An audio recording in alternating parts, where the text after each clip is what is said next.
তৃতীয় দিনের শেষে কার্যত হেডিংলি টেস্ট 50-50 পজিশনে রয়েছে।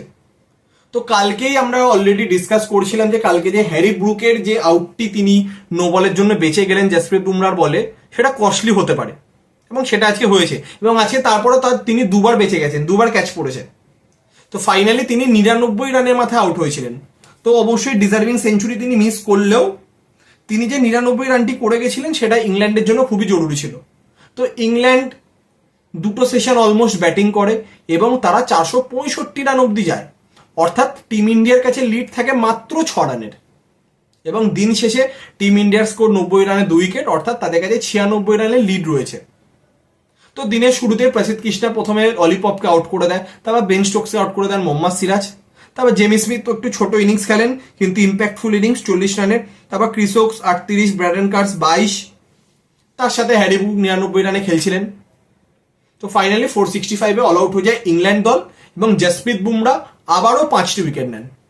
2টি উইকেট নেন মোহাম্মদ সিরাজ, 3টি প্রসিদ্ধ কৃষ্ণা, আবারও 5 উইকেট। মানে সব থেকে বেশি 5 উইকেটের মালিক ভারতীয় বোলারদের মধ্যে সেনা কান্ট্রিতে জসপ্রীত বুমরা 12 বার তিনি 5 উইকেট নিয়েছেন এবং সেনা কান্ট্রিতে 150 উইকেট কমপ্লিট করেন বিদেশের মাটিতে তিনি। Outstanding bowler. তো 465-তে ইংল্যান্ড যখন অল আউট হয়ে যায়, মাত্র 6 রানের লিড থাকে ইন্ডিয়ার কাছে। দিনের শেষে 90 রানে 2 উইকেট টিম ইন্ডিয়ার। জয়সওয়াল 4 রানে আউট হয়ে যায়, কে এল রাহুল 47-এ নট আউট, শুভমান 6-তে নট আউট, সাই সুদর্শন 30 রানে আউট হয়ে যায়। তো ফাইনালি এখন যা টেস্ট ম্যাচের যা কন্ডিশন ডে 3-র পর, এখনো কিন্তু আমরা বলতে পারবো না যে কোনো টিম লিড করছে এই টেস্ট ম্যাচ। সেটা ডিপেন্ড করবে কালকে। টিম ইন্ডিয়া যদি সারাদিন ব্যাটিং করে যদি আরো 250 থেকে 300 রান যদি চাপাতে পারে, 400-র আশেপাশে কোনো টার্গেট যদি ইংল্যান্ড দলকে দেয়া যায়, তাহলে বলা যেতে পারে যে টিম ইন্ডিয়া এই টেস্ট ম্যাচটা লিড করছে।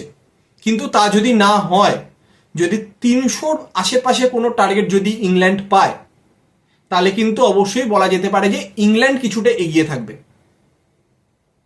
কারণ এই ইংল্যান্ড দল নতুন ইংল্যান্ড দল, এরা একদিনে 500 রান করারও ক্ষমতা রাখে। তার প্রমাণ আমরা পাকিস্তানের মাটিতে অলরেডি দেখেছি আগে। তো সব দিক থেকে দেখতে গেলে কালকে day 4 most valuable day of this test match. তো কালকে দিনটাই ডিফাইন করবে যে টেস্ট ম্যাচটা কোন দিকে যেতে চলেছে। তো কালকের দিনেরও বিস্তারিত আপডেট নিয়ে অতি অবশ্যই দেখা হবে দিন শেষে। তো এখনকার মতো এতটাই।